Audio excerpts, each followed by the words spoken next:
Nós vamos dar continuidade ao nosso estudo sobre as estruturas de mercado. No nosso encontro anterior, nós falamos sobre a estrutura de mercado pela ótica do mercado de bens e serviços.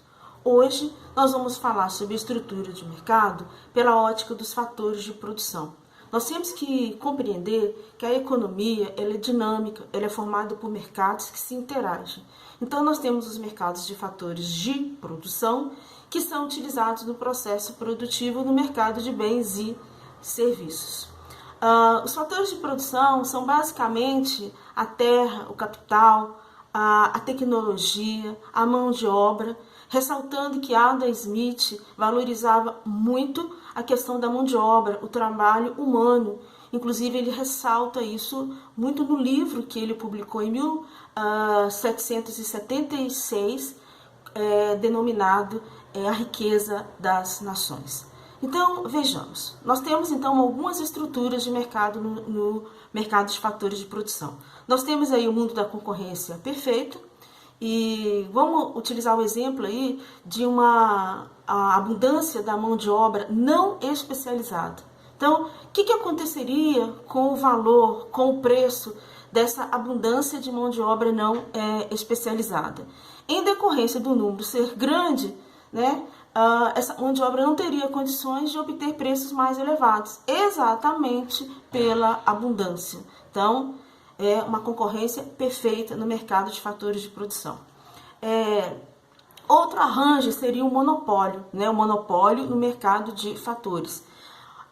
Quando uma única monopolista, ela vende então um insumo para o processo produtivo. Como exemplo, nós temos aí a Tetra Pak Embalagens, muito importante na questão mesmo de embalar produtos como leite. E nós temos também o monopólio de energia elétrica, que é um insumo essencial para o processo produtivo. Exemplo, a CEMIG em Minas Gerais. Uma outra estrutura seria o oligopólio no mercado de fatores de produção. Então, poucas empresas produzem determinado insumo, que é o que nós chamamos de oligopólio na venda do insumo. Como exemplo, eu tenho aí a distribuição de combustível.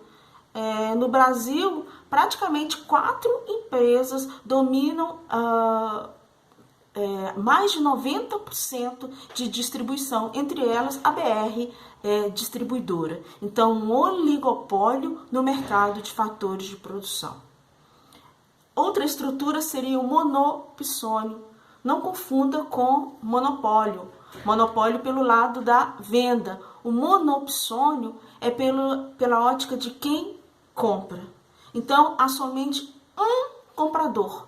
Então, imagine aquelas situações que você tem uma única empresa que contrata mão de obra, uma única empresa que compra dos produtores de leite. Então, quem vai determinar o preço nessa estrutura de mercado? A monopsonista, a compradora, a única.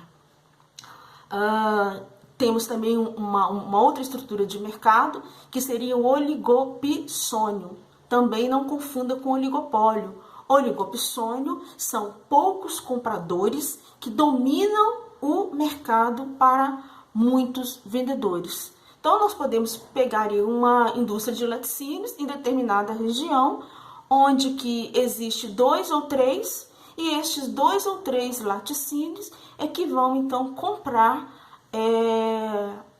o leite dos vários produtores. Então, quem acaba decidindo o preço? Os oligopsonistas, né? Essas poucas empresas compradoras deste insumo. Temos uma outra estrutura denominada monopólio bilateral. O monopólio bilateral é o encontro do monopolista com o monopsônio. Monopólio, quem vende, monopsônio, quem compra. Então, como que será determinado aí essa relação, principalmente com relação ao preço? Essa relação vai depender do poder de barganha, né? Vai depender de como elas vão se interagir. Então, por quê? Porque nós temos uma vendedora, uma única vendedora, diante de uma única compradora. Então, geralmente, mercados que negociam bens não comuns, como o caso da indústria de peças aeroespaciais, essas empresas eram utilizar o poder da barganha, porque se encontram numa estrutura de monopólio bilateral. Bom, por que nós estamos estudando, então, essas estruturas de mercado? Tanto pela ótica de bens e serviços, como pela ótica dos fatores de produção. Exatamente porque a economia funciona em fluxo. Então, esses mercados se interagem. Os fatores de produção são utilizados nos processos produtivos para produzir bens e serviços. E é importante, então, reconhecermos como que se forma o valor, o preço desses recursos. Quero chamar a atenção sobre a questão da ação governamental e os abusos que podem ocorrer nos mercados.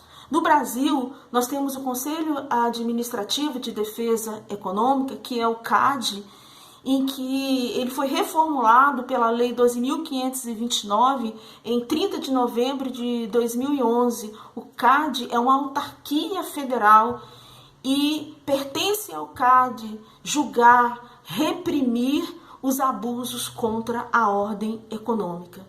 Por quê? Porque na relação de mercado nós temos aí vendedores e compradores, e nessa relação pode surgir abusos no sentido de formar preços sem que esses preços sejam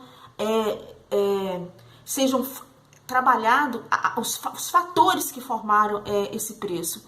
Então, para diminuir, erradicar abusos com relação a essa relação no mercado, nos mercados, nós temos então o CAD e nós temos a Lei 12.529, que vai auxiliar então em reprimir os abusos contra a ordem econômica.